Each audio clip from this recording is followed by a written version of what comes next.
TV की दुनिया से पहले मनोरंजन का एक साधन था रेडियो। और बड़े होते हुए हमने विविध भारती को सुना और अमीन सयानी का बिना का गीतमाला।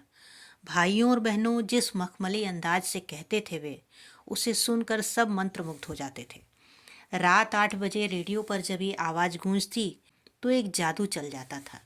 लोग दिल थाम कर बैठ जाते थे। अरे भाई यही 30 तो है मिनट वो सुरमई चलने मन वाला भावन बिना का यादें। गीतमाला जी प्रोग्राम हाँ, साल यहीं 1952 दुनिया के में हर किसी सबसे का ज्यादा लंबे अरसे तक पसंदीदा बन चलने गया वाले और रेडियो करीब प्रोग्राम आधे दशक तक छाया गीतमाला रहा। के। पहले इसका नाम था बिना का गीतमाला, फिर बना हिट परेड और सिबा का गीतमाला। लोग अमीन सयानी की आवाज़ के दीवाने बन गए थे और उन्होंने श्रोताओं के साथ एक अपनेपन का रिश्ता बना लिया था। ऑल इंडिया रेडियो से अपना मुकाम बनाने वाले अमीन सयानी ने अपने करियर की शुरुआत साल 1952 में की थी। ऑल इंडिया रेडियो के विविध भारती में 40 सालों से अधिक काम किया। शो प्रेजेंट करने का उनका तरीका और कलाकारों के इंटरव्यू लेने का तरीका, नाटक और एकांकी संगीत के कार्यक्रम, क्विज, फिल्मों के प्रमोशन और ट्रेलर पेश करने का तरीका काफ़ी अलग था। उन्हीं रेडियो विविध भारती के सबसे जाने माने अनाउंसर व talk show host Amin Sayani का निधन हो गया है। सिने एयर चैनल की तरफ से उन्हें विनम्र श्रद्धांजलि। ईश्वर उनकी आत्मा को शांति दे। आवाज़ की दुनिया के फनकार कहे जाने वाले अमीन सयानी ने 91 साल की उम्र में अंतिम सांस ली। जो लोग रेडियो की दुनिया को जानते हैं उन्हें पता है कि अमीन सयानी कौन थे। रेडियो को सुनने वाले बिना का गीतमाला के उस अनाउंसर को आज तक नहीं भूले हैं, जो बड़ी एनर्जी और मेलोडियस अंदाज में बहनों और भाइयों कहते थे। आज दुनिया से वह अलविदा कह गए। उनकी आवाज़ का जादू सुनने वाले को मंत्रमुग्ध कर देता था, जो अब सिर्फ यादों में रहेगी। उनके निधन की खबर ने लोगों को दुखी कर दिया है। 21 दिसंबर 1932 को मुंबई में जन्मे famous radio presenter Amin Sayani का 91 साल की उम्र में निधन हो गया। जानकारी के मुताबिक हार्ट अटैक के कारण उनका निधन हुआ है। अमीन सयानी की मौत की खबर से उनके फैंस में शोक की लहर दौड़ गई है। अमीन सयानी के बेटे राजिल सयानी ने पिता के निधन की पुष्टि की। उन्होंने बताया कि मंगलवार 20 फरवरी को उनके पिता को उनके दक्षिण मुंबई स्थित घर पर ही हार्ट अटैक आया, जिसके बाद आनन फानन में उन्हें नज़दीक के एच.एन. रिलायंस फाउंडेशन अस्पताल में ले जाया गया। डॉक्टर्स ने उन्हें बचाने की हर संभव कोशिश की। कुछ देर इलाज के बाद डॉक्टर्स ने उन्हें मृत घोषित कर दिया।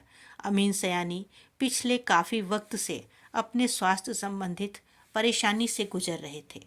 पिछले 12 साल से पीठ के दर्द की भी शिकायत थी और यही वजह है कि उन्हें चलने के लिए वॉकर का इस्तेमाल करना पड़ता था। उन्होंने अपना करियर एक अंग्रेजी प्रेजेंटर के रूप में शुरू किया, लेकिन आज़ादी के बाद उन्होंने हिंदी की ओर रुख किया। माना जाता है कि साल 1952 में प्रसारित होने वाले शो गीतमाला से अमीन सयानी को प्रसिद्धि मिली थी। चार्ट टॉपिंग हिट्स वाला यह कार्यक्रम दक्षिण एशिया का एक बेहतरीन कार्यक्रम साबित हुआ और लंबे समय तक चला। साल 1952 से 1994 तक यह शो लगातार प्रसारित हुआ था। फिर 2000, 2001 और 2003 में इसके नाम में मामूली बदलाव के साथ इसे फिर से शुरू किया गया था। अमीन सयानी भारत के एक मशहूर रेडियो संचालक या अनाउंसर रहे। इन्होंने सिर्फ भारत में ही नहीं बल्कि एशिया में भी ख्याति पाई। इनका मशहूर कार्यक्रम बिना का गीतमाला रेडियो सिलोन से प्रसारित होता था। इनकी नकल कर आज भी कई रेडियो संचालक खुद को संवारने में कामयाब हुए हैं। इनके बात करने की शैली बहनों और भाइयों को काफ़ी सराहना मिली। अमीन सयानी के नाम पर 54,000 से ज़्यादा रेडियो कार्यक्रम प्रोड्यूस वॉइस ओवर करने का रिकॉर्ड दर्ज है।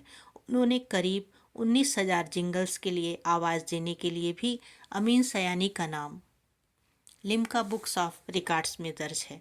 खबरों के अनुसार बात करें तो 40-45 साल पहले बिना अपॉइंटमेंट लिए बिग बी सयानी से मिलने चले आए थे, जिस वजह से सयानी ने उनसे मिलने से मना कर दिया था। वह सयानी ने एक बातचीत में बताया था, 60 के दशक में मैं एक हफ्ते में 20 शोज किया करता था। इतना ही नहीं, मैं रेडियो प्रोग्रामिंग के हर प्रक्रिया में शामिल था। इस वजह से मेरे पास बिल्कुल भी समय नहीं हुआ करता था। एक दिन एक लड़का जो अब सदी के महानायक हैं, ऑल इंडिया रेडियो के मुंबई स्टूडियो में बिना अपॉइंटमेंट ही ऑडिशन देने पहुंच गया। मैंने उनकी आवाज़ सुने बिना ही उन्हें रिजेक्ट कर दिया था।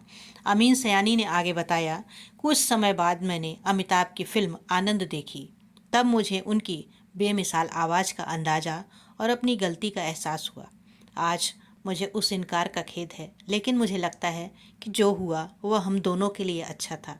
सोचिए, अगर वो रेडियो की दुनिया में आ जाते तो मैं सड़कों पर होता और उन्हें रेडियो पर इतना काम मिलता कि भारतीय सिनेमा अपना सबसे बड़ा अभिनेता खो देता। वहीं उन्होंने भूत बंगला, तीन देवियां, कत्ल जैसी फिल्मों में अनाउंसर के तौर पर भी काम किया। रेडियो पर सितारों पर आधारित उनका शो एस कुमार्स का फिल्मी मुकदमा भी काफ़ी लोकप्रिय साबित हुआ था। तो दोस्तों, कैसी लगी आपको हमारी यह जानकारी? कमेंट बॉक्स में अवश्य बताएं। मिलते हैं जल्दी ही नेक्स्ट वीडियो में। तब तक आप अपना और अपने अपनों का ख्याल रखें। Good bye.